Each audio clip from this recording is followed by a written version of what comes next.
How's it going? Motor City Miner here, coming at you with an update on our three-way comparison test for our car miners. As you can see, I have an Excel file that I have essentially built to keep track of everything. I do actually use Coinly for tax purposes to track all my crypto earnings, but I've essentially extrapolated that data out of there into here for each device so that we can track it over the longer time. I currently just have the first week up here, but I have hidden some columns for the future for 1 month, 3 months, 6 months, so on and so forth. So there are some surprises from this first week, so let's dive right into it. So as you can see, I got the DIMO, Hivemapper, and MapMetrics. Again, DIMO pays out once a week, Hivemapper pays out once a week, and MapMetrics pays out daily. So I did have to, essentially all the HODL amounts here are going to match for DIMO and Hivemapper in this first week at least, because the HODL numbers I calculate on the day of earning, like for this comparison period. MapMetrics, it does show a slight increase because it is paid out daily, so, and with the current price action in crypto, it has increased a little bit in value. So let's dive into this. I do have the separate tabs to look at these a little more in depth.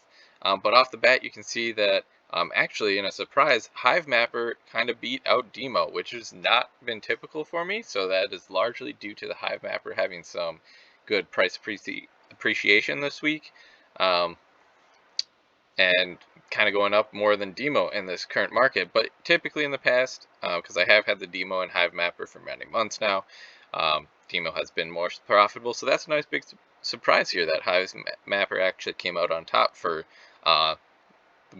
last week.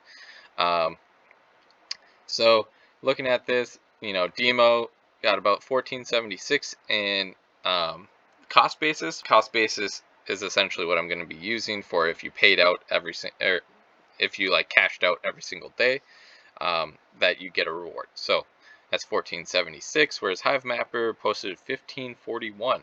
So again, Hivemapper coming in strong out of the gate. And then MapMetrics is actually the lowest, with a cost basis of 188. Current HODL amount is 192. But if you had cashed it out every single day, you would have only made $1.88. Now, this number seems really low compared to the other two. And I kind of expected that going in. MapMetrics is by far of these three the least known. It's not the newest by any means, but it is the least known and honestly has the biggest uphill battle for what it's trying to accomplish as just a project, which I'll get into a little later in this video. So let's do a little deeper dive. Again, there's nothing really deeper for DIMO and Hivemapper, as there has only been the one payout. Remember, DIMO pays out every Monday, Hivemapper pays out every end of day Wednesday. So that's why this video had to wait so long for last week's earnings, because I have to wait for the Hivemapper rewards to drop. So you can see made about almost 134 DIMO last week on my one car. And that is that 1476 in value. Hivemapper, a little under 1,000, or a little over 1,000, sorry, 1,078.9, with that 15.41 in cost basis value. Again, that pays out on Wednesday. Last week, my driving was pretty typical, I would say, and nothing too out of the normally. Just commuting to work and no long trips. But again, that's why I want to do this longer comparison test over a longer time, because people's driving is going to vary, and that affects the earnings of some of these more than others. Again, Hivemapper, as long as during daylight hours, 1 hour after sunrise and 1 hour before sunset are the cutoffs, the more you drive, the more you earn. And where you drive, also affects your earnings. Whereas DIMO, you just kind of plug it in, and it doesn't matter how much you drive each week, as long as it was on and the car moved, minimal amount, at least 10 feet or something crazy like that, you get rewarded. And MapMetrics is time-based with a maximum of 2 hours per day. So anyway, but that's how much earnings I had last week on Hivemapper. Again, just typical driving last week, no long trips or anything like that. Jumping over to MapMetrics, again, this one does pay out daily. So you can see the different values here, kind of all over the place depending on how many. So when you see a nice round number like this up in the 220, this number will change over time per their emission schedule, but this means I drove 2 hours that day. I maxed it out, or I drove at least 2 hours that day. Whereas these other ones, I drove less. These weekends and whatnot, I drove less. The cost basis, again, is based on if you sold the day you got the coins, and then the HODL amount, which is slightly higher in this case, is if you had held on. So we're going to keep track of this, and I essentially am only going to check in on the HODL amount at the same intervals as payouts for the other coins. So, I'm not going to put a HODL for every single day. That would just be too time intensive.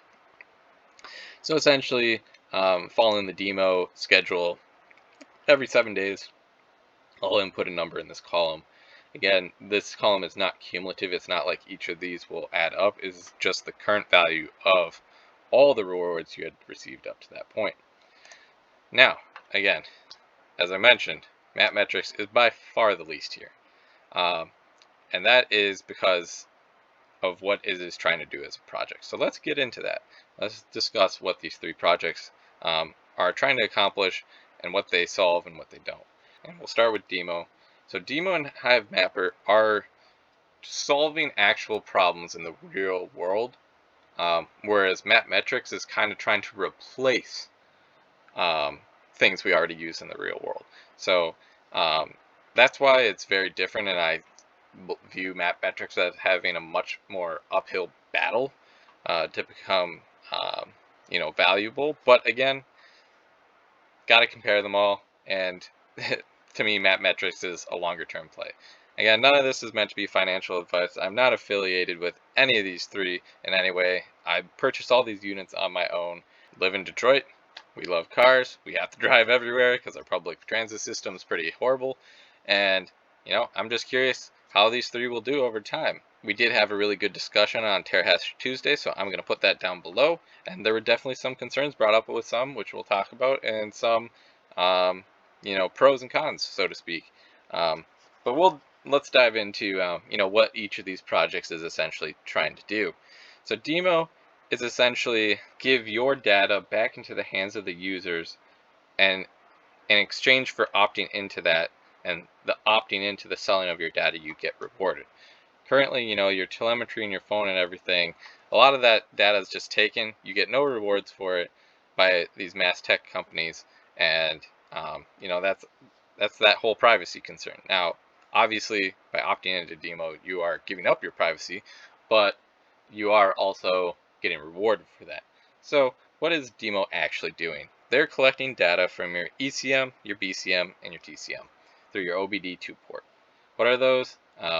That's your engine, body, and transmission control modules. So this data would typically never be accessible to anybody unless you plug something into the OBD2 port, which normally only happens either during a car's initial testing phases, during initial design by the manufacturer on a test track or something, or when you go in for service. And even then, and you're just getting a snapshot at that exact moment in time.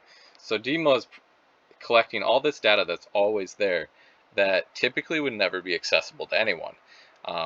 And what they're doing is essentially compiling that data. It's, I would say, most typically by the car make and model. But again, it depends on their customer. But say you're a manufacturer, Subaru wants to know how all these OPACs are actually performing in the real world, in real world conditions, not in a testing environment, and they want a data set of real world use. They could reach out to DIMO, and DIMO will package up all that content and sell it to them, and essentially that money gets redistributed to us miners as rewards. And right now, a lot of that is just there's a baseline emission, which over time should become more based on was your data actually bought by someone. So that's kind of the problem they're solving, is access to all this information that's there that typically no one has access to. Again, there's other talks of other partnerships, insurance, and so on and so forth. But the thing is, it is a program you opt into. We did discuss on Terahash Tuesday that maybe there's some concerns of how much access someone could have to your car. So again, do your own research. I'm not vouching for these projects in any way. I'm effectively doing this for science, just to see how you can monetize things that you already do, such as driving your car for commutes and whatnot. So again, do your own research. Not vouching for these in any way or what they're doing. It's take your own risks. But for me, I just want to see what these are all about. So that's DIMO. Jumping over to Hivemapper. Hivemapper is also solving a current problem, and that current problem is imagery data related to roads. And you're like, well, what's the problem with that? Well, Google Maps essentially sends these vehicles around that cost tens of thousands of dollars and have those specially mounted 360 cameras. But typically, on average, those only get around to every area or neighborhood every 3 to 4 years. And there's a lot of data that isn't able to be seen, and a lot of that data isn't current. So the idea here is that if everyone has a cheap little dash cam, that data is collected at a much more frequent rate, and therefore data can be much more up to date versus what Google Maps is doing. And then again, they can sell this data to different entities, and you as the provider share in that reward by both getting rewards for driving, but then also for the sale of your data. So I actually have seen a couple times where I have like a really small transaction on top of my base rewards, and that just means someone actually consumed the data I provided. So that's kind of what Hivemapper is doing, is addressing the need for more frequent updates of imagery. Now, jumping into MapMetrics. MapMetrics is very different than those two. It's not solving a problem per se. It is literally taking on an entity. And what I mean by that is MapMetrics essentially is trying to be a competitor to Google Maps. Now, I know what a lot of you are thinking, and I don't disagree. Taking on Google Maps sounds insane. But essentially that's what they're doing, is they want, like a lot of blockchain, put the power back into the hands of the people. And in this case, they disagree with how Google Maps, essentially, for using it, doesn't reward you with all the data that you are providing to Google. So again, it's the same idea that the data that you're creating by using it, and in this case, you're talking traffic data and just other basic telemetry that is always collected from anyone that uses Google Maps, but actually getting rewarded for providing that data. But again, that's why I say they have the biggest uphill battle, because Google Maps is a giant. I mean, that is no easy feat, and I think that shows in their current valuation for their token. It is because they have quite the uphill climb. I mean, it is no easy task to take on a giant like Google Maps. But that's what they're trying to do, is to create really a more decentralized navigation app. Whereas the other two are providing data that wouldn't typically be available. MapMetrics is just trying to decentralize navigation. So that's kind of my brief overview of these three. Again, I'm not recommending one over the other. Do your own research. None of this is financial advice. I just wanted, as a daily driver, to see how these three compare. And so far out the gate, as you can see, Hivemapper actually pulled off a surprise upset in the first week. And a lot of that is due to their current price appreciation. DIMO's in a close second, and MapMetrics is in a way distant third. But again, we talked about why that probably is the case. And for me, it's more of it doesn't really cost me anything. It's also the cheapest of all the hardware to buy, whether it's the OBD2 port reader or the dash cam or this little GPS puck. The GPS puck is by far the cheapest, but it does have an uphill battle. So I hope you guys, like this content. Like, subscribe. I'll have another update on this comparison test at the end of 1 month, which, looking ahead, let's see, so that'll be 7/10/1 would be 4 weeks of earnings. Whereas the 7/17 would actually be 5. So yeah, so a little after 7/10.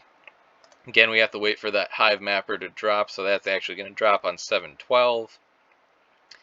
So probably late in the week, that week, the 13th or the 14th of July, we'll have an update on 1 full month of earning for these devices. So again, hope you guys found this interesting. Like, subscribe, and we'll be back with an update in 1 month. Until next time.